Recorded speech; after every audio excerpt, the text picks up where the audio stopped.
잘 되게 했습니까? 거의 2달 만에 듣는 것 같네요. 어제 봉은사는 1년에 한 번씩 하는 3,000배를 하는 날이었습니다. 우리 금강용사는 안 하나요? 3,000배? 힘들죠? 3,000배. 예, 제가 3,000배 다 했다는 게 아니라 요즘은 3,000배는 보통 철야, 그러니까 9시에나 저녁에 시작해서 다음날 새벽 4시 또는 뭐 7시에 시작할 때도 있겠죠. 보통 9시간을 잡고 이제 3,000배를 하는데, 그래서 이제 새벽 예불 딱 끝날 좀 해가지고 이제 새벽 예불 하고 이제 마치는 걸로 보통 이제 제가 막 출가했을 때는 그렇게 그런 식으로 이제 시스템이 돌아갔어요. 근데 요즘에는 철야하는 거를 되게 부담스러워 하십니다, 신도분들이. 그래서 철야는 되도록이면 이제 그런 프로그램을 없애서 그냥 10시 이전에 끝내는 걸로. 그래야지. 왜 그러냐면 또 지하철 타고 집에 가야 되니까. 물론 자가를 이용할 수 있겠지만. 그래서 어쨌든 그래서 요즘 봉헌사는 1시에 시작해서 저녁 10시에 마치는 걸로 해가지고 이렇게 3,000배를 합니다. 그래서 보통 봉헌사 같은 경우는 특설 뭐라 그래, 특설 무대를 마련해서 대웅전 앞에 이렇게 스님들이 이렇게 쫙 자복 깔고 앉으시고, 그다음에 그 밑에 담 밑에 이제 신도분들이 마당에서 이제 두툼한 그런 스칠프 같은 거 깔고 이렇게 좌복 같은 거 놓고 이렇게 절을 하게 돼 있습니다. 어제를 보니까 작년은 제가 솔직히 잘 기억은 안 나는데 인원이 많이 없는 것 같아요. 네. 그래서 나중에 집계를 해보니까 총 물론 정각에서 개인적으로 이렇게 하신 분도 다 합쳐서 보니까 350명, 350분이 이제 철야는 아니지만 3,000배 동참하셔서 3,000배를 다 하시는 건 아닌 것 같고 보니까 중간에 갔다가 다시 오시는 분도 있고 좀 하다가 1,000배 정도 하다가 그냥 또 끝내고 분도 있고 그렇게 하더라고요. 그래서 어쨌든 그렇게 이제 그래서 그렇게 3,000배를 하러 나왔다는 것 자체가 1,000배든 2,000배든 대단한 마음이긴 하지만 요즘에는 사회가 워낙 먹고 살기가 워낙 바빠서 그러신지 모르겠지만 도를 구하는 도심이라고 하는데 도를 구하는 마음이 좀 어떤 현실의 생활과 같이 가지 못하고 현실이 더 우선시되고 도를 구하는 마음은 방편에 따라 내 지금 당장의 당면한 문제거리를 해결할 수 있는 어떤 방편으로 좀 이렇게 뒤편으로 밀려나지 않았나 이런 생각을 좀 하게 됩니다. 물론 현실을 잘 살아낸 게 가장 중요한 거고요. 불교도 마찬가지고 모든 저는 그렇게 개인적으로 생각합니다. 종교라는 것은 여러분이 지금 현실의 삶을 잘 살게끔 밑거름이 되는 그런 종교 역할이 돼야 되지, 종교가 여러분의 삶을 이끌어 나간다고 생각하면 나중에 그게 너무 전도돼 가지고 광신자가 돼버리면 오히려 가정과 사회에 더 큰 해악을 미칠 수 있다고 저는 보지요. 그래서 이 균형의 추를 잘 맞춰가는 것이 종교 생활을 하는 사람들의 어떤 가장 제가 생각하는 바람직한 모습이라고 생각해요. 근데 1년에 한 번 정도는 3,000배 할 수 있지 않나? 3,000, 그래, 좋아요. 양보해서 1,000배. 스님도 3,000배 사실은 한 번밖에 못 해봤어요. 예, 출가해가지고 행자위원 때 그것도 3,000배 하고, 그 다음에 그 다음날 회양식 하면서 이제 막 졸려가지고 있는데 이제 연비하고 그렇게 해가지고 21일간, 스님은 21일간 이제 삼위계, 수계 법회라는 것을 통도사에서 했던 기억이 나요. 요즘에는 출가자들이 그때는 막 300명, 400명씩 수계를 받아가지고 뭐 장엄했죠. 막 절하면서 막 나도 모르게 눈물이 나고 막 그랬는데 요즘은 뭐 한 60명에서 받는다고 그래요. 60명. 그러니까 뭐 장엄하지도 않지 사실은. 네. 그래서 뭐 3,000배를 하는지 안 하는지, 그리고 요즘 뭐 일주일 하나 정확히 잘 모르겠어요. 며칠을 하는지. 21일은 안 하는 것 같아. 어쨌든 모든 것이 다 이렇게 간편화, 간소화, 편리화 돼버렸는데 그런 것들이 마냥 내가 마음 공부하는데 크게 도움이 될까 생각하면 조금 의문을 제가 좀 갖죠. 어, 도라고 생각하고 법이라고 생각하면 여러분 되게 거창하죠. 도라고 하고 법이라고 하면 되게 거창. 스님도 처음에 그렇게 생각했어요. 나는 도를 얻어야지, 법을 얻어야지. 그리고 진짜 막 그 처음에 출가해서 이제 선방에 가서는 우선 앉는데 집중하기 위해서 앉는 게 너무 힘드니까 허리도 아프고 다리도 아프니까 이거 참아야 된다는 그 생각 일념 하나로 결과부자를 딱 하고 입에다가 볼펜을 물고 참으려고 이를 꽉 다물면서 한 버텨보려고 몇 시간이건 안 풀고 그렇게 했던 게 이제 엊그제 같은데 이렇게 돌아보면 맞아 그런 시절이 있기 때문에 지금의 내가 있을 수 있다고 생각해요. 처음에 이제 이렇게 뭔가 애써 보려고 하고 잘해 보려고 하던 그런 시절 인연이 있어서 그게 지속되면 가장 좋지만 뭐 인간이라는 것이 때로는 나태해지고 게을러지고 현실과 타협하기 때문에 현실에 적응할 수밖에 없는데 어쨌든 그런 시기가 굉장히 저한테는 지금의 이 모습과 이 생활 태도를 갖게끔 하는 그런 밑거름이 됐다고 생각하죠. 의미 없는 행동은 아니었던 거예요. 지금 생각 좀 미련하기도 한데 의미 없던 건 아니었던 것 같아요. 여러분 신신명에 이런 얘기가 있어요. 신신명에 호리유착, 천지현격, 그다음에 욕득현전, 욕득현전, 막존순역 이런 말이 있어요. 해석해 주면 무슨 말이냐면 호리유착, 털끝 하나라도 조금만 어긋나면 이런 뜻이에요. 털끝 하나면 뭐 몇 미리도 안 되잖아요. 0.000 몇 미리 되겠죠. 털끝 하나, 머리카락 하나예요. 그 하나가 이렇게 차이가 나면 이런 뜻이에요. 그 털끝만한 그 차이가 나면 이게 세월이 쌓이고 시간이 흐르면 어떻게 돼요?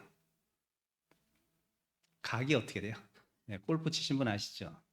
조금 여기서는 삐끗해서 조금 나간 것 같은데 저기 한 200m, 100m 나가면 이렇게 되잖아. 슬라이스 나잖아. 스님이 골프를 좀 쳐요.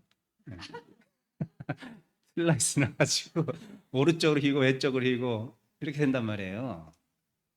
그 여기서 출발이 얼마 안 돼. 그렇지만 저기 가보니까 현격하게 차이가 나는 거예요. 이게 무슨 말이냐면 여러분의 일상생활에 있어서 이 정도는 괜찮겠지. 그래.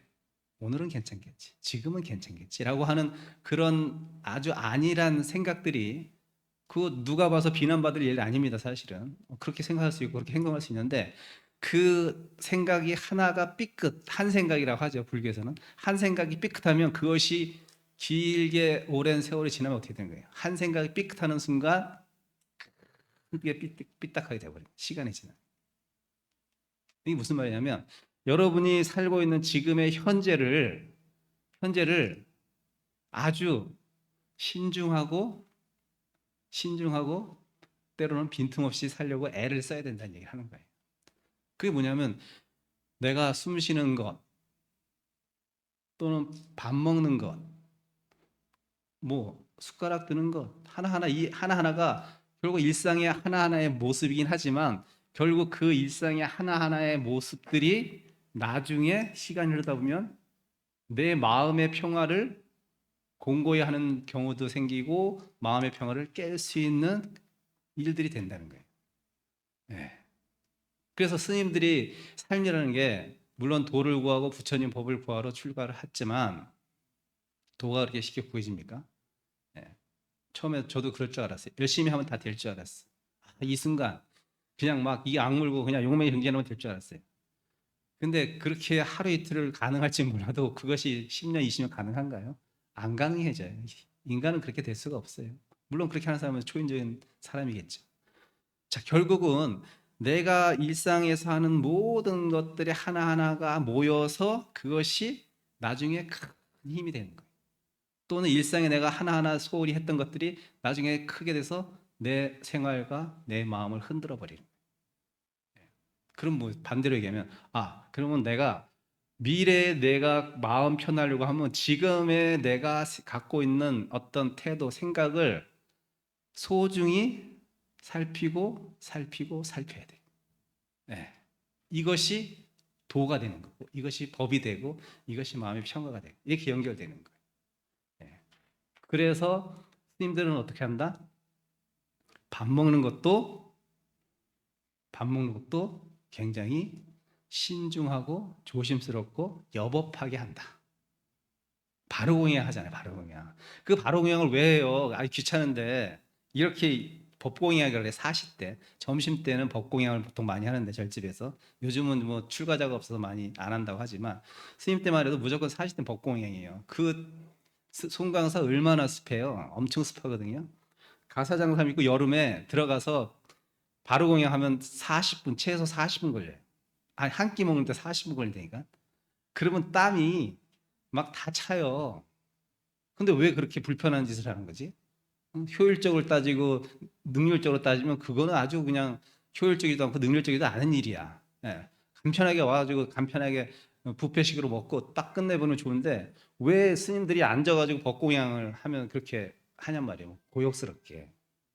예. 그게 다 이유가 있단 말이죠. 그 이유가 아까 얘기한 호리유차, 그 다음에 천지 형격. 하나의 하나의 털끝만한 차이가 나면 땅과 하늘만큼 격차가 벌어집니다.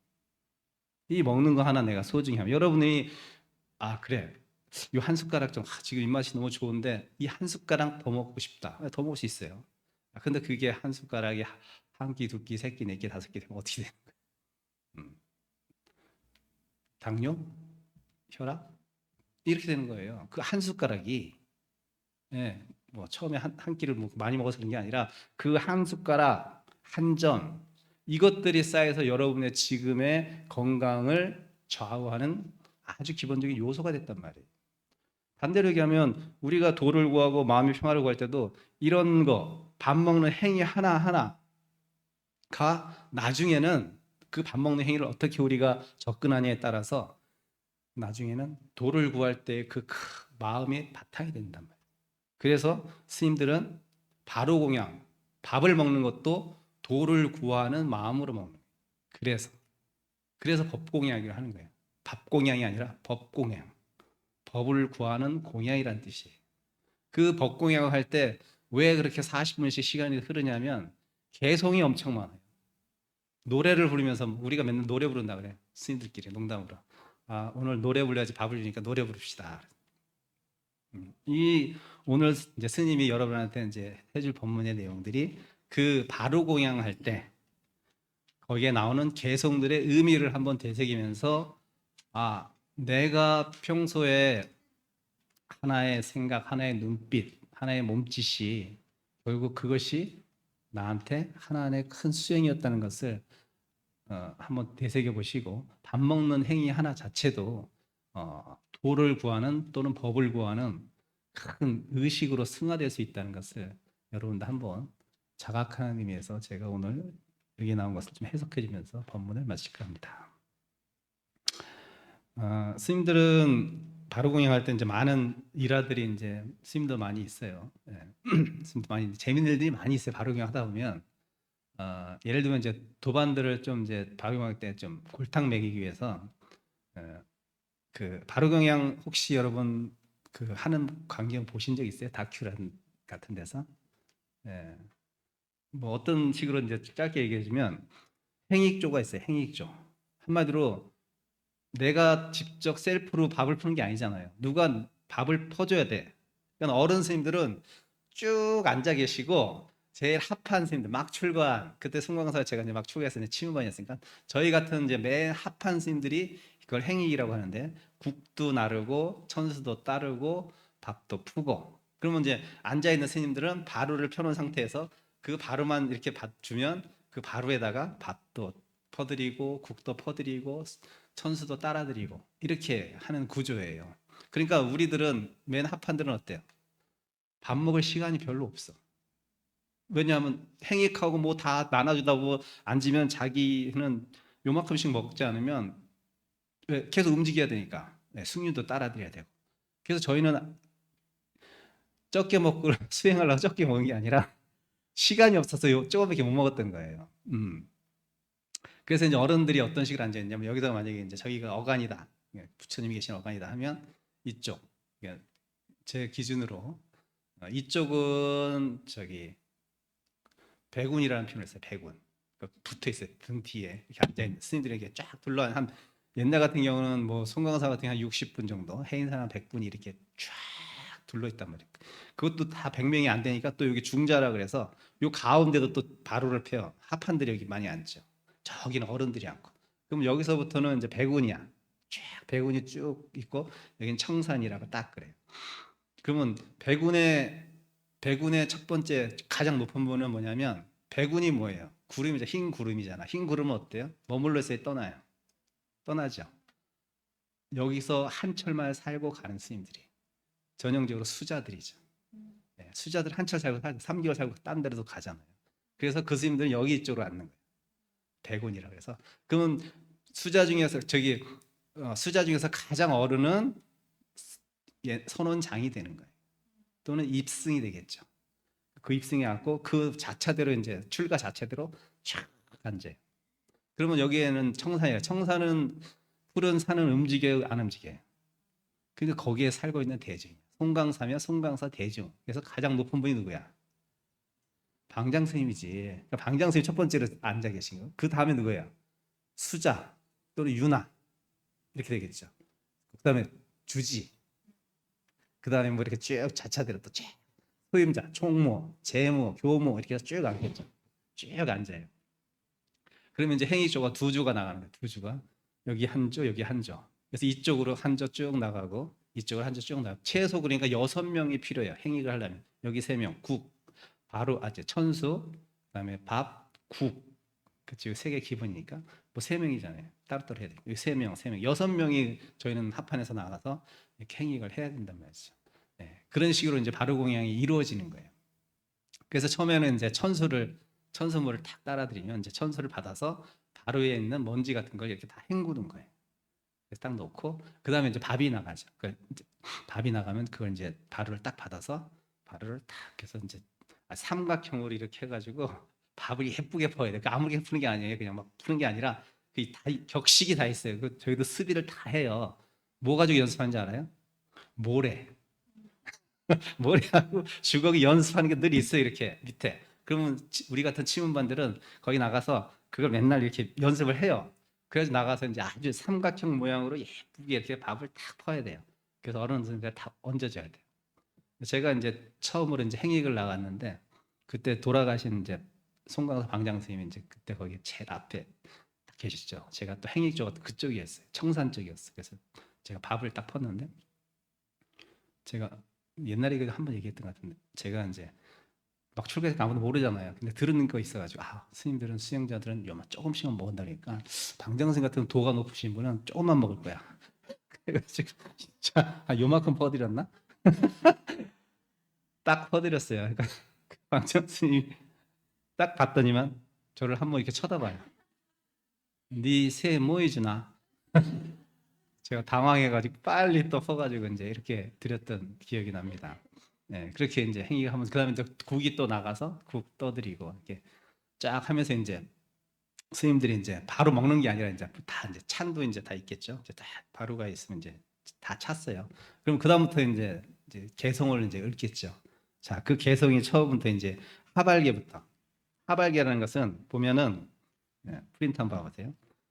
바로를 내린다는 거예요. 바로를 내리면서 부르는 개송 이런 뜻이에요. 바로를 내리는 건 무슨 말이냐면 바루가 저희가 늘 들고 다니는 것이 아니라 그 큰 대방에 가면 그 선반이 이렇게 나무로 쫙 둘레로 이렇게 쫙 있어요. 위로 자기가 손을 뻗어서 잡을 수 있는 높이에 거기에 자기 방장 스님이나 그분들은 자기 자리가 있을 거 아니에요. 그럼 그 뒤로 돌아서 거기다 늘 올려놓는 거예요.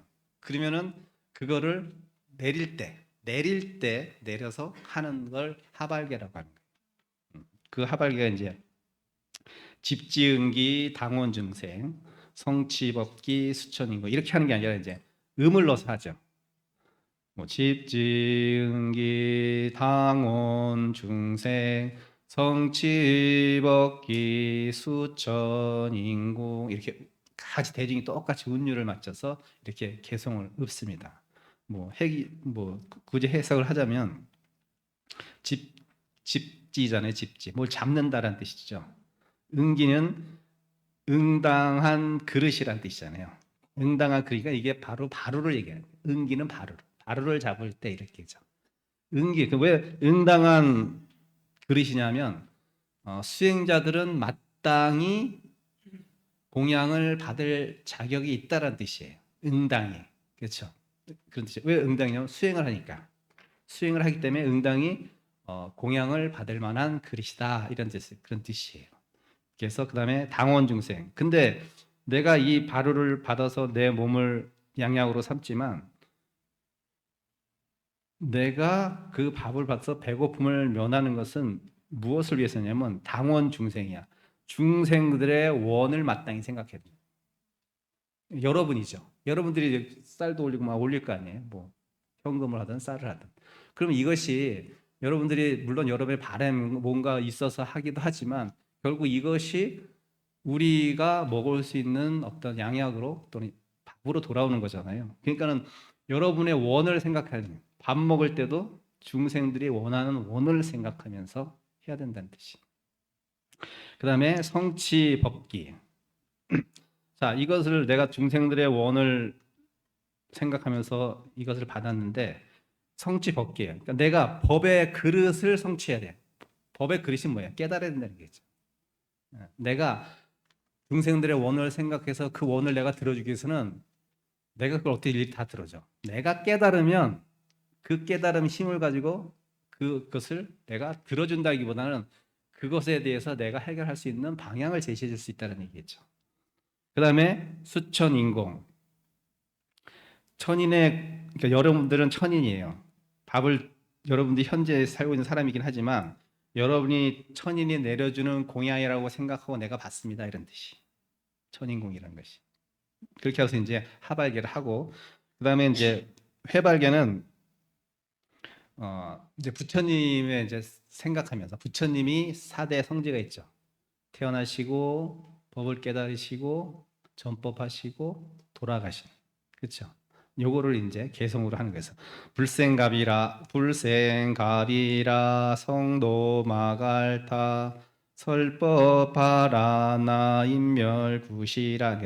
부처님께서 가비라에서 태어나시고 마갈타에서 성도하시고 바라나시에서 초전 법륜을 설하시고 구시나가라에서 인멸하셨습니다. 이거를 부처님의 일생을 간단하게 4가지로 생각을 하는 거예요. 우리 제자니까. 그래서 이제 전발계라는 것은 바루를 핀다라는 의미예요. 바루가 이렇게 포개져 있잖아요. 4개든 5개든 보통 4개 가지고 하지만 포개져 있으면 그 전발계는 그 바루를 하나하나 이렇게 제자리에 놓는 거예요. 쫙 피는 거죠. 겹쳤던 것을 하나하나씩. 그 전발계를 하면서 또 개성을 읊어요. 열애응양기 아금득부전 원공일체중 등삼륜 공적 바로가 이제 쫙 펴집니다. 이렇게 개성을 하는데 뭐 해석을 하자면 열애응양기 열애라는 것은 부처님을 말하는 거죠. 열애에 마땅한 양기 그릇이요. 부처님의 거룩한 바로 이렇게 해석을 했습니다. 아금 득부전 내가 지금 득부 핀다라는 거죠. 펼친다. 부전 펼친다는 뜻이. 내가 지금 받들어 펼친다. 원공일체증 원하옵나니 일체의 모든 중생에게 이런 뜻이야. 일체의 모든 중생에게 등삼륜 공적. 자, 삼륜은 많이 들어보지 않았어요? 축원할 때 스님들이 삼륜 청정 이런 말 많이 하죠. 삼륜이 청정하게. 그럼 삼륜이 뭐예요? 삼륜이라는 것은 보시를 하는 자와 보시를 받는 자와 보시물 이 3가지를 삼륜이라고 해요. 이것이 청정해야지 완벽한 보시가 이루어지는 거예요. 네. 그럼 해석을 하면 만약에 여러분이 그래 사기쳐서 돈을 많이 벌었어. 내가 부처님의 법을 좋아하니까 절에다 좀 보셔야겠다. 그래서 사기친 돈을 가지고 뭐 절에다 1억을 내놨어. 그리고 내가 뭐 더 사기치게 해주세요. 뭐 이렇게 오늘 했더니 어쨌든 그게 정당할까요? 당연히 상식적으로 정당하지 않잖아요. 그러니까 여러분들이 보호실 때 그 보호시하는 사람의 그 보호시물이라는 거 있잖아요. 보호시물. 이것이 청정해야 돼요. 하나도 여러분들이 여러분의 노력이 투여돼서 얻은 것이어야 돼. 정당하게 얻은 것이어야지 이 자리에 와서 넣어야 돼. 보실해야 돼. 근데 여러분이 정당하게 얻지 않은 것, 남의 마음을 아프게 해서 얻은 것, 남을 슬프게 해서 얻은 것을 아무리 수억만금을 보실한다 해도 그것은 이루어지지 않습니다. 교리적으로 그래요. 교리적으로. 현실은 그럴 수도 있고 아닐 수도 있지만 교리적으로는 그래요. 그 보시물이 청정해야 돼요. 그리고 보시를 주는 사람의 이제 마음이 또 청정해야 돼. 그럼 보시를 주는 시여하는 사람의 마음이 청정하다는 건 무슨 뜻이냐면 되도록이면 물론 원은 있는 걸 알죠. 발언이 있겠죠. 원하는 것이 당연히 있습니다. 그렇지만 그 원하는 것이 아주 어떻게 할까? 풀어서 얘기하면 상식적이어야 돼. 예, 스님 그렇게 상식적이게 생각해요. 그럼 어떤 상식이냐? 이런 상식이에요.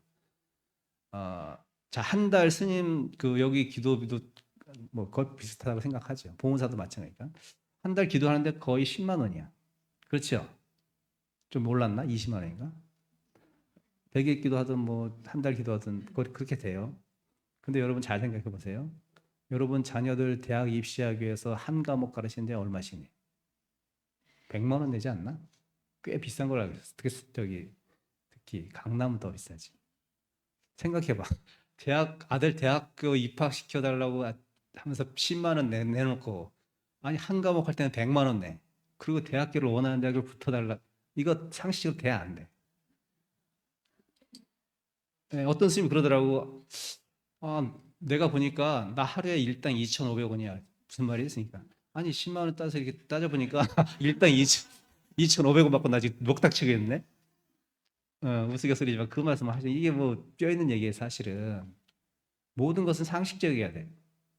네, 상식적이어야 돼. 근데 여러분 그 아무 생각 없죠? 그냥 10만 원 내니까 10만 원 내지. 그리고 대학교 붙여주세요. 승진시켜주세요.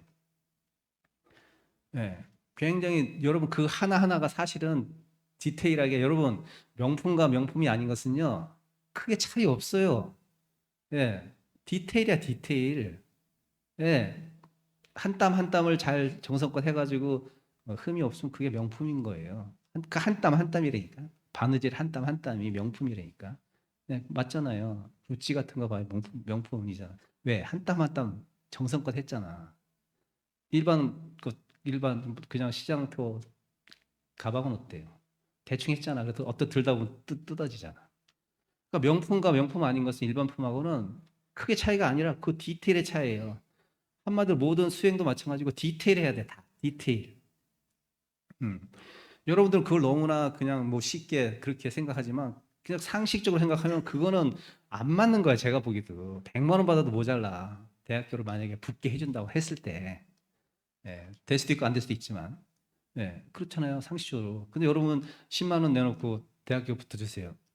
이거 좀 안 맞아. 제가 보기에는 100만 원씩 다 올려야 돼. 그러면 아마 할 사람 없을 거예요. 보은사는 판전이라고 있어요. 그 추사 김정희가 판전. 그러니까 대장경, 화엄경, 소초. 그러니까 화엄경을 그 해석한 것을 판각한 게 판전이거든요. 그러니까 화엄경 원판은 해인사에 있지만 화엄경을 번역을 해야 돼. 그 어렵잖아요. 그럼 그걸 해석을 한 게 소초라고 해요. 절에서는 소초. 화엄경 소초를 판각한 게 판전이 있단 말이에요. 빨래판 같이 생긴 게 있잖아요. 판전에 가면 거기가 기도빨 좋다 그래가지고 보살님들이 거기는 보통 판사, 검사, 변호사 뭐 이런 걸 기도를 많이 붙여요. 거기는 얼마 받는지 알아요? 100만 원 받아도 다 해. 100만 원씩 받아요 거기. 100일 기도하는데 서로 피 터져 들어가려고 100명 딱 한 장이. 예, 어쨌든 anyway 뭔 얘기하다 거기까지 왔지? 상식적이 된다. 그래서 여러분이 원하는 것도 사실은 상식적인 선에서 원해야 되는 거예요. 너무 큰 거를 원하면 그 마음이 깨끗하지 못한 게 돼버려요. 그러면 오히려 안 이루어져. 어떤 스님이 그 얘기 하대요? 제 아들을 의대에 좀 합격하게 해주세요라고 기도를 한다고 했더니 그 스님이 아이 그렇게 기도하면 안 된다. 보살님 그렇게 하면 이루어지지 않아요. 거래를 잘해야 된다. 부처님하고. 예, 상식적으로 거래를 해야 되는데 부처님 얼마나 바쁜데 그걸 일일이 그 의대 다 누군 떨어뜨리고 누군 붙여줘요? 그렇게 바래서는 좀 안 하던데 부처님한테. 그럼 어떤 식으로 해야 돼요, 스님? 그러니까 그 스님 말이 부처님 제 아들이 의대를 꼭 보낼 테니까 그 의대에 가면 약사 열의 역할을 하게끔 하겠습니다. 이렇게 딜을 하려는 거야 부처님하고. 그럼 상식적이 좀 상식적이 되잖아요. 어쨌든 결과는 똑같을지 모를지라도 거래가 되잖아 좀. 아 그래 부처님 입장에선 그래 저 녀석이 내가 의대를 붙여주면 아 그래 내가 좀 힘든데 내 일을 부담해서 약사 열의 우리의 역할을 좀 하겠구나 라고 하면 붙여줄 수도 있다는 거예요. 성적이 좀 떨어져도 운이 좋으면. 이렇게 기도를 원을 세우라는 거예요, 교수님이. 아주 상식적이죠. 어떻게 보면 아주 현실적이고. 네. 이런 뭐 예를 들면 그렇다는 거예요. 그러니까 그 바라는 원도 굉장히 좀 상식 수준에서 해야지. 예. 보시물만큼 뭐 등가라는 건 사실 뭐 그게 사실 매긴다는 건 좀 어려운 얘기긴 하지만 내가 한 만큼의 어떤 것을 갖다 바라야지 나는 이만큼 해놓고 이만큼 바라면 상식적으로 그게 될 가능성이 높을까? 아니라고 생각하지 스님은. 그래서 이 마음을 청정하게 할 수 있는, 청정하다는 게 뭐 여러 가지 의미가 있지만 그런 아주 상식적인 선에서 내가 보실한 만큼 원을 해야 되는데 보통은 그렇지 않죠. 조금 하고 엄청나게 바라죠. 예. 예를 들면 내가 이 건물이 20억 아니 60억 100억 그래 100억에 매매되게 해주시면 제가 1억을 보시하겠습니다. 이렇게 딜을 해란 말이에요. 100만 원 달러 내놓고 안 되잖아. 복덕방한테 얼마죠 여러분? 요즘 복덕방이라고 안 하고 뭐라 하지 중개사한테. 예. 이런 거예요. 이런 게 상식적인 거예요. 이런 게 상식적인 거예요. 물론 아무것도 바라지 않고 하면 최고야. 그게 가장 청정한 행위예요. 아무것도 바라지 않고. 그럼 그것이 가장 깨끗한 보시하는 마음이 되는 거예요. 그렇지만 그건 진짜 아주 대단한 일이고 그렇지 않고 현실적으로 봤을 때는 그런 식으로 기도 내용을 조금씩 변화시켜서 상식적인 선에서 해야 되는데 그래야지 이루어질 확률이 높다니까요. 그래서 그다음에 자 그러면 보시를 받는 자가 있을 거 아니에요. 그러면 그 보시를 받는 자는 절이 되거나 스님이 될 거란 말이야. 자, 그러면 스님이 보시를 받아놓고 그 보시물을 흥청망청 박 써버리면 어떡해? 법에 맞지 않게, 절의 살림에 맞지 않게. 그건 당연히 비난받아 마땅한 일이죠. 예. 그런 데는 갖다 주지 마세요. 안 갖다 줘도 돼. 아주 내가 한 보시를 청정하고 적절한데 잘 쓰는데 예. 써야지 되고 그래야지 여러분의 공덕이 삼륜이 청정해지는 거야. 보시를 주는 자, 보시를 받는 자가 그래서 청정하게 이루어졌을 때 그런 조건이 인연이 맞았을 때 여러분의 원이 청정하게 이루어지는 그것을 등삼륜 공적이라고 해요. 공적 다 이루어지니까 모든 것이 편안하면 어떻게 돼요? 조용하잖아. 너무 기뻐도 시끄럽고요. 너무 슬퍼도 시끄러운 거예요. 아주 모두가 만족하면 다 입 다물게 돼 있어. 네, 한쪽이 치우치면 분명히 불만을 가진 사람이 있고 한쪽이 너무 많은 사람은 또 좋아서 휘바람 불 테니까 뭐든지 공평하고 공정하고 원만히 이루어지면 다 입 다물고 조용히 해. 공적해진다. 그 공적이 그런 의미예요. 쉽게 풀이해주면. 그래서 그렇게 완벽하게 이루어지면 등삼륜 공적이 되는 거예요. 그래서 이제 전박이를 다 켜고 나서 이제 심념을 합니다. 심념. 10가지 염이겠죠.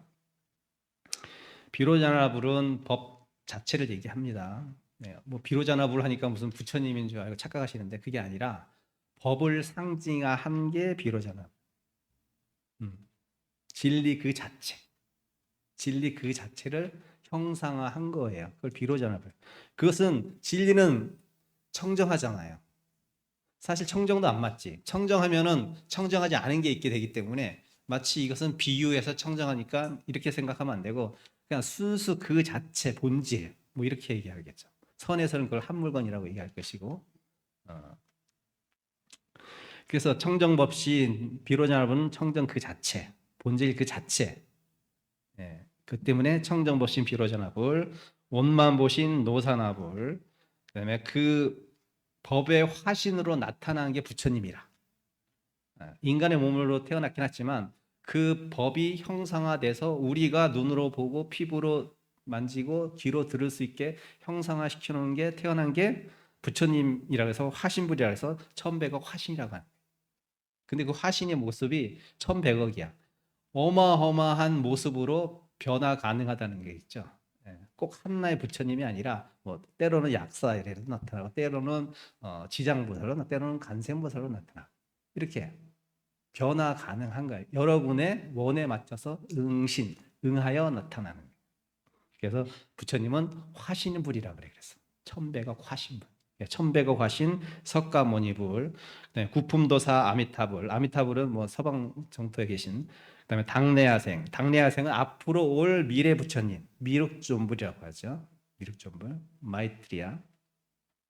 당내하생 미륵존불. 그다음에 시방 삼세 일체제불, 시방 삼세 일체존법, 대지문수인데 이건 대성이라고 하는데 대지문수라고도 하고 대성이라고 하고 대지문수 사리보살, 대행보현보살. 대행은 행이니까 보현이죠. 그다음에 지혜는 문수니까 문수를 상징하고, 그다음에 대비, 대자비로움은 관세음보살, 그러니까 대비라고 하는 거예요. 대비 관세음보살, 대원본존지자. 대원본존인 것은 지장보살은 큰 원을 가진 본존불인데 모든 중생을 지옥에서 구제하겠다라고 해서 대원본존이라고 하고요. 제존보살, 마하살 모든 부처님께 귀합니다. 이런 뜻이에요. 이렇게 이제 신념을 완성하고, 그 다음에 이제 이 오관계가 사실은 바르공양의 꽃이죠. 여러분들이 가장 많이 알고 있고 들어본 것 중에 이 오관계가 여기서 나오는 거예요. 이제 해석해주면 5가지를 관하는 개성이라는 뜻이겠죠. 개공다소양비례처 하면 돼.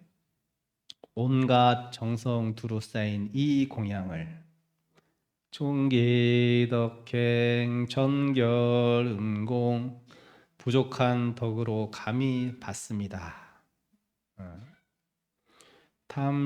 방심이가 탐등이종, 탐심을 여의어 허물을 막고. 탐심을 여인다는 것은, 자, 음식 보면 여러분 어때요? 식욕이 확, 식욕도 욕망이잖아요. 욕망의 다른 모습이죠. 이 음식을 보는 데 있어서도 그 사실은 어쩔 수 없는 인간의 본연의 욕망이긴 하지만 그 음식을 향한 그 식욕도 내가 일어나는 것을 알아채는 거예요. 아, 내가 지금 이 음식을 보고 식탐이 일어나는구나 하는 걸 알아채요. 네. 그게 디테일한 거예요. 여러분 알아채나요? 아, 이거 맛있겠다고 먹잖아. 네. 그걸 알아채는 게 디테일의 한 땀이라니까. 아, 내가 지금 탐심이 일어나네. 식탐이 일어나네. 내가 질투심이 일어나네. 내가 시기심이 일어나네. 내가 미워하는 마음이 일어나네. 내가 사랑하는 마음이 일어나네. 이런 것을 하나하나 순간 매 순간 캐치하는 게 한 땀이라니까요. 그게 디테일의 차이. 이게 수행자와 수행하지 않는 사이의 차이점이에요. 그러면 그 일어난다고 알아챈다고 다 멈추나? 멈출 수는 없어요. 근데 알아채면 멈출 수 있는 힘이 생길 수가 있어. 근데 못 알아채면 멈출 수 없습니다. 그냥 갑니다. 끌려갑니다. 끌려가요. 그래서 이것이 지금 내가 끌려간지도 모르고 끌려가. 그게 여러분이 윤회하는 게 되는 게 그거죠. 다시 태어나는 게 그것 때문에. 태어난지도 모르고 태어난다니까. 왜? 욕망대로 끌려가니까. 욕망대로 끌려가니까. 그럼 스님은요? 네, 저도 끌려갈 것 같아. 못 깨달았어. 근데 내가 끌려가는 건 알아. 내가 끌려가는구나 지금. 네. 이 차이점이야. 네. 내가 여기서 공부 더 많이 하면 이제 그 윤회 사슬을 끊을 수 있겠지. 근데 아직 못 끊을 것 같아. 끌려가는 것까지는 알 것 같아. 내가 또 가네. 또 태어나야 되네. 이렇게. 네, 그거예요 차이점. 그래서 아는 게 중요한 거야. 여러분이 음식 보고 지금 막 내가 이런 마음이 일어나네. 나 미워하는 사람 딱 보고 내가 저 사람 미워하는 마음이 딱 일어나네. 이거를 빨리빨리 알아채야 돼. 알아채는 연습을 계속 반복하다 보면 멈출 수 있는 힘이 생겨요. 근데 그것마저 안 해버리면 계속 미워하는 놈 계속 믿고 좋아하는 사람 계속 쫓고. 네. 아까 제가 얘기했잖아요. 뭐랬죠? 막존 순역이라는 표현을 썼죠. 아까 제가 막존 심신명에 나오는 막존 순역. 뭐뭐 하지 마라. 존 있게 하지 마라. 뭘 있게 하지 마라. 따르고 좋고 나쁘고 순종하고 그러니까 순이라는 것은 내가 좋아하는 것을 가는 거예요. 좋아하는 방향으로 따르고자 하는 마음을 얘기하는 거예요. 그리고 여기라는 것은 내가 싫어하는 것은 안 하려고 하는 거거든요. 이거 당연히 여러분 다 저도 그래요. 당연히 좋아하는 걸 하고 싶고 좋아하는 사람을 따라가고 싶고 좋아하는 사람을 잡고 싶겠죠. 미워하는 사람을 멀리하고 싶겠죠. 근데 결국 그 좋아하고 미워한다는 그 분별심 때문에 여러분이 괴롭다니까. 좋아하면 좋아해서 괴롭고 미워하면 미워해서 괴롭다니까요. 그럼 가장 좋은 건 좋아하지도 미워하지도 않으면 돼. 근데 그게 어디 되나? 근데 도를 구하려고 마음을 평화를 얻으려면 그렇게 해야 된다는 거예요. 연습을 해야 되는 거예요. 연습을. 막존슨 여기야 그래서 그런 마음이 있게 하지 마라 이거예요. 존재하지 않게끔 수행하라는 거예요. 분별심을 내려놔라 이런 뜻이에요. 쉽게 얘기하면. 근데 분별심을 어떻게 내려놔? 뭐 알아야지. 내가 지금 분별한다는 걸 첫 번째로 알아야 돼. 내려놓지. 첫 번째는 분별하는 것을 알아야 돼. 아, 내가 좋아한다, 싫어한다, 더럽다 생각한다, 깨끗하다 생각한다. 이런 걸 자꾸 알면서 순간순간 삶 속에서 알아채면서 이제 그게 쌓이고 디테일이 쌓이면 나중에는 그것이 계속 공부하다 보면 멈출 수 있는 힘이 생기는 거예요. 그래서 마음의 평화가 없고 언제 그다음부터 어떻게 된다?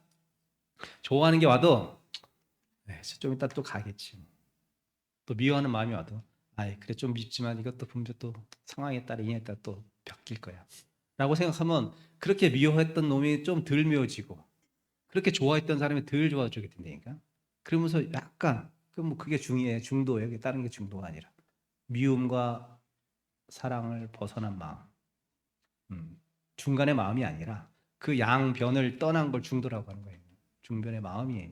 그런 마음이 생기면 이제는 좋다고 끌려다니지도 않고 싫다고 그것을 배척하지도 않는 마음이 생겨요. 그러면 일상이 얼마나 평화롭겠어요. 네. 여여하게 되는 그게 바로 여여한 거야. 이제는 어디에도 끌려다니지 않아. 내가 주체적인 나의 삶을 살아갈 수 있대. 그러기 위해서 우리 공부하는 거죠. 자, 그래서 이제 탐심을 여여 허물을 막고 방심이가 탐등이죠. 정사양약 위요형고. 그러니까 육신을 지탱하는 약으로 삼아. 이게 뭐냐면 이 음식이 탐심으로써 내가 이 먹는 것이 아니라 내가 음식을 먹지 않으면 이 몸을 지탱할 수 없기 때문에 이 음식을 통해서 내가 도를 구할 수 있을 만큼의 체력만 유지하는 거예요. 네. 너무 많이 먹으면 졸려서 수행 안 돼. 또 너무 못 먹으면 힘이 없어 허리가 꼬부라져. 그러니까 적당하다는 게 참 애매하긴 한데 자기한테 맞는 적당한 선을 유지하면서 섭생을 해야 돼요. 근데 희한하게 음식은 어떻게 되냐면 이 위장이 거기에 적응해.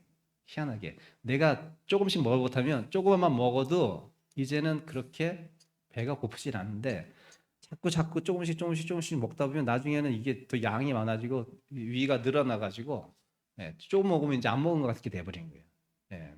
교수님은 되도록이면 오후불식은 아니지만 나 저녁을 안 먹으려고 하지. 저녁 되도록이면 뭐 약속 있으면 어쩔 수 없고 되도록이면 안 먹으려고 하죠. 도심 생활에서 쉽지 않으니까. 그러면 이제 좀 이렇게 자제가 돼요. 음식이라는 것이 좀 자제가 되면서 이제 좀 다음날 일어나 보면 알아요. 왜? 다음날 너무나 속이 편안합니다. 저녁을 안 먹어요.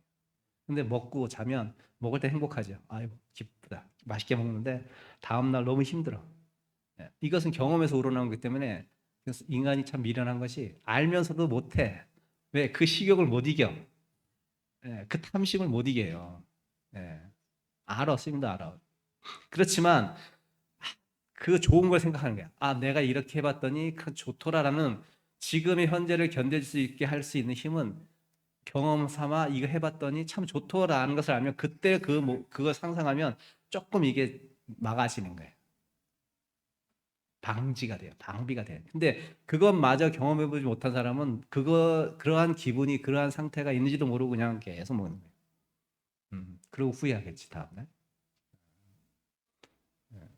그래서 여러분들이 한번 해보고 뭐 저녁을 안 먹어보고 그 다음 날 어떤 공복 상태에 내 몸의 컨디션이 어떤지를 스스로 이제 굉장히 좋다는 것을 체험하면 그 체험이에요. 좋다는 걸 체험하면 그 체험을 계속 하려고 하는 의지가 생겨요. 그렇죠? 의지가 생기면서 계속 할 수 있는 추진력이 생기는 거예요.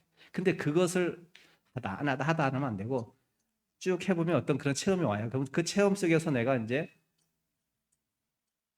악과 멀어지려고 하고 그 분별심하고 멀어지려고 하는 마음들이 생겨요. 그는 그래서 체험이 중요한 거예요. 굉장히 해봐야 돼. 트라이를 해봐요. 트라이. 부처님도 말씀하셨어. 트라이 해라. 네, 트라이 해봐. 네, 해본 다음에 그 다음에 의지력이 생겨. 이렇게 말씀하셨거든요. 꼭 트라이를 해보십시오.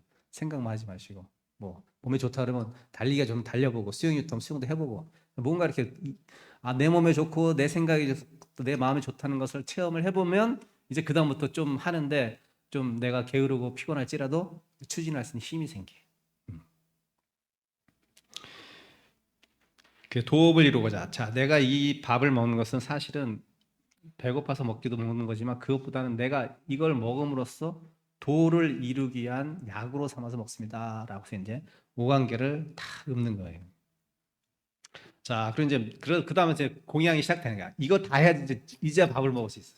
40분 만에 이제 밥을 먹는 밥을 먹는데 어떻게 돼? 소리가 거의 안 나요. 안 해.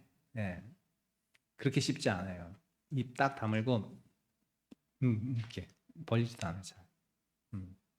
먹습니다. 다 먹어요. 그래서 제가 해제하고 나서 그렇게 공양을 3개월 동안 하다가 식당을 갔는데 저는 정신이 하나도 없더라고요. 시끄러워가지고 그 조용한 데서 밥을 먹다가 식당 갔더니 이건 완전히 시장통이야. 네, 그랬던 기억이 나요. 고요함 속에 밥을 먹던 습관이 되니까 그렇게 조용하게 먹어요. 소리 거의 안 나요. 그 나무잖아, 나무. 기도할 때 쇠가 하면 따그닥따그닥 소리 나는데 이게 나무잖아요. 또 나무 하니까 이렇게 스무스한 소리가 나겠죠. 예. 그렇게 이제 하고 밥을 이제 먹고 이제 다 먹고 나서 이제 또 바루를 다 일체 아무것도 안 넣었죠. 다 먹죠. 진짜 고춧가루 하나 안 남겨 다 먹고 이제 또 손으로 이렇게 다 닦아요. 그러면 이제 마지막 이제 물이 남는데 아무리 깨끗이 닦은들 그 밥알 찌꺼기도 있을 것이고 뭐 고춧가루 한두 개 있겠죠. 그럼 이제 그게 이제 가만히 놔두면 싹 가라앉잖아요 밑으로. 그 위에 맑은 물, 그걸 천수라 그래요. 그 맑은 물을 태수라고 하기도 하긴 그 물을 이제 바켓을 들고 이제 저희가 또 딱 바켓을 뭐라 그러지? 바켓을 뭐라 그러죠? 양동이 같은 거 있어요 이렇게. 그래서 플라스틱 수도 있고 셀일 수도 있는데 그걸 들고 이제 제가 뭐 우리 합판에서 나가면 어른 스님부터 이렇게 탁 이게 놓으면 거기다 이제 당신이 이제 이게 바르면 이렇게 물을 조금 따라 탁 따르고 맑은 물만 따르고 찌꺼기는 원샷 다 없애버려요. 싹 마셔야죠. 딱 마시고 그렇게 해서 싹 받아와요. 싹 받아오면 이제 그게 한 2개 되겠죠? 2~3개 되는데 4개 되겠을 수도 있겠다. 왜? 너무 많으니까 중간에 잘라서 한 병 들어가야 돼요. 왜냐하면 시간이 길어지니까. 그래서 뭐 4개, 보통 큰 절은 4개죠. 4개를 이제 요 가운데다 딱 놔둬. 그러면 저 위에 선수 다란이가 있어요. 선수 다란이가 있어요. 그러면 이게 맑지 않으면 이게 글씨가 보여야 안 보여요? 안 보이죠. 그러면 빠꾸 다 마셔야 돼요. 이게 비쳐야 돼. 글자가 선명하게 보여야 돼. 그 물에 비쳐서. 왜 그러냐면 그 물은 유일하게 아기가 마실 수 있대. 아기는 어때요? 표현하기를 목구멍은 바늘기만큼 돼. 근데 배는 남산만 하대. 근데 이놈은 맨날 목이 타는데 물을 보면 물이 고름으로 보인대. 일반 물은 그래서 마실 수가 없대. 근데 유일하게 마실 수 있는 물이 천수물인 거야. 근데 만약에 천수물에 고춧가루 하나 들어가면 어떻게 돼? 얘가 먹다가 걸려. 그래갖고 그 고춧가루 넣는 순간 해코지래. 예, 예. 그래가지고 말이 그렇다는 거예요. 믿거나 말거나요. 어쨌든 그렇게 해가지고 거기다가 그래서 찌꺼기 같은 거 하나 넣으면 안 돼. 해코지 당하니까. 그래서 아주 맑은 물만 따라서 거기다 해가지고 그 물을 이제 아기가 마셔서 이제 목마름을 가시게 한다는 거예요. 이게 굉장히 뭐 어떻게 보면 뭐 귀신 신나래 까먹을 수도 있지만 그것보다는 그 내용에 대한 의미를 생각해 보면 이거잖아요. 아기도 생각하는 마음인 거예요. 우리 눈에 보이지 않는 아기지만 그 아기가 있다고 상정하고 그 아기의 목마름마저 해결하고자 하는 스님들의 아주 자비로운 마음이 거기에 있는 거잖아요. 그러면 눈에 보이지도 않는 악귀의 목마름을 해결해 줄 수 있는 마음이 있는 스님들인데 여러분이 목마르다면 뭘 못 주겠어? 그렇죠? 그게 훈련을 했다 보면은 그런 의미가 있는 거예요. 자비의 마음이 있는 거죠. 그래서 그것을 이제 물을 다 따르면서 이제 개성을 읊는 거예요. 네, 아차 세발수 여청 감놈이 시어 아기중 계량득포만 내가 이 발을 닦은 이 천수물은 하늘의 감로수의 맛과 같은 것으로 이를 아기들에게 보시하니 모두 다 마시고 만족할지어다 라고서 이렇게 다 아기들한테 그것을 이제 하면서 마지막으로 수발개는 이제 바루를 다 이제 또 깨끗이 닦아 다 쌀 거 아니에요. 하나로 이제 탁 포개서 싸고 앞에다 딱 놓으면서 이제 마지막 개성 이제 밥을 이제 다 끝나서 뭐 만묘식 필계라고 하죠. 반사일 생력충 위진시방 삼세용 회인정과 부재념 일체중생 획신통 공양 들어 몸에 힘이 가득 차니 내가 먹었으니까 이제 배가 부를 거 아니에요. 그 위험 시방 삼세 영웅이로다. 이제 뭐 겁난 게 없어 이제 아침 먹기 전까지는 겨울에 바로 공양 가면 새벽에 얼마나 추워요. 우리 일찍 먹잖아요. 6시에 5시 40분 50분 먹는데 겨울 같은 경우는 껌껌한 밤이에요. 그때 막 배도 고프고 막 가봐요. 그러다가 이제 도량 건너서 이제 밥 먹을 때 뭐 바로 옆방도 아니고 5분 10분씩 걸어가서 딱 앉으면 배가 엄청 고프잖아요. 그거 먹고 나가면 춥지가 않아. 예, 조금 먹다가 춥지가 않아. 덜 추워. 예, 그래서 이제 영웅 같다는 거 있죠. 인가가 생각 중에 있지 않으니 인가가 생각 중에 있지 않다는 것은 무슨 말일까? 인가가 없다는 것이 아니라 인과에 매이지 않는다는 뜻이. 이게 무슨 말이냐면 우리는 인과에 매입니다. 그러니까 인과에 끌려다녀. 원인과 결과가 분명히 이 현 세계에는 다 존재해요. 원인이 있고 결과가 있어요. 그렇지만 깨달은 사람은 원인도 없고 결과도 없는 거예요. 그것을 인과가 생각에 두지 않는다는 거예요. 한마디로 이 밥을 먹으면서 내가 도를 깨달으면 이런 인과에 매이지 않고 도를 깨달으면 인과에 매이지 않고 주체적인 삶을 내가 살아갈 수 있다는 걸 얘기하죠. 인가가 생각 중에 있지 않으니 중생은 모두 신통을 얻을지어다. 이렇게 해서 이제 다 마치고 이제 바루를 싹 돌아서 자기 위에 있는 선반에 딱 올리고 이제 스님들이 쫙 다 이제 나아시는 거죠. 행복한 마음으로. 네, 이렇게 밥을 한 끼 먹는 것도 법공양이라고 그래서 스님들은 안것 때는 매번 이렇게 이것을 읊으면서 이렇게 계속 읊으면서 공양을 해요. 밥 먹는 행위 그 하나를 가지고 이렇게 굉장히 고도의 의식화를 시켜서 이렇게 하는 이유가 좀 전에 아까 제가 서두에도 말씀드렸지만 밥 먹는 행위 하나가 도를 이룰 수 있는 작은 티끌이 될 수 있다. 그래서 여러분들이 살아가면서 내가 일으키는 한 생각, 내가 느끼는 한 느낌, 내가 보는 한 찰나, 내가 듣는 한 순간 이 모든 것들이 다 결국은 나한테 길게 봤을 때는 어마어마한 여파력을 미칠 수 있는 것들이라고 생각해서 늘 조심하고 삼가하고 자제하고 절제하면서 살아간다면 앞으로 여러분의 삶은 굉장히 편안한 삶이 되지 않을까 생각합니다. 감사합니다. 감사합니다.